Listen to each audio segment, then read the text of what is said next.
জাগো নিউজের শরীয়তপুর জেলা প্রতিনিধি বিধান মজুমদারের বাসায় দুর্ধর্ষ চুরির ঘটনা ঘটেছে। সোমবার ভোররাতে সদর উপজেলা রুদ্রকর ইউনিয়নের চর সোনামুখী এলাকায় এ ঘটনা ঘটে। এ সময় ঘরে থাকা নগদ 2 লাখ টাকা ও 2 ভরি সোনার গহনা এবং 2টি স্মার্ট মোবাইল ফোন খোয়া যায়। বিধান মজুমদারের মা মঞ্জু রানী জানায়, রাতে ঘরের দরজা বন্ধ রেখে সবাই ঘুমিয়ে পড়ি। ভোরে উঠে ঘরের দরজা খোলা দেখতে পাই। 2টা বা 2:30টার দিকে অনেক বৃষ্টি ছিল, কিন্তু কিভাবে যেন দরজা খুলছে জানি না।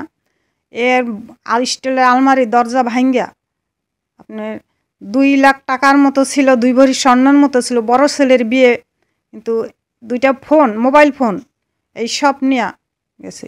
বিধান মজুমদারের ছোট ভাই দুরন্ত মজুমদার বলেন, বাবা মায়ের ডাক শুনে উঠে দেখি আলমারির ড্রয়ারের সবকিছু নিচে ফেলানো। আলমারিতে যত কিছু আসছিল সবকিছু উলট পালট করে দিয়েছে। পরে আমার বিছানার পর হাত দিয়ে দেখি আমার 2টা ফোন নিয়ে গেছে, একটা Realme 11 Pro Plus আর একটা Samsung A20s।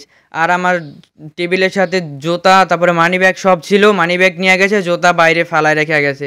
আমরা সুস্থ, এটার বিচার চাই। আমরা কিভাবে সুন্দরভাবে থাকতে পারবো, এটা সঠিক তদন্ত করে এটা আইনের আওতায় আইনা সবার ধরা হোক।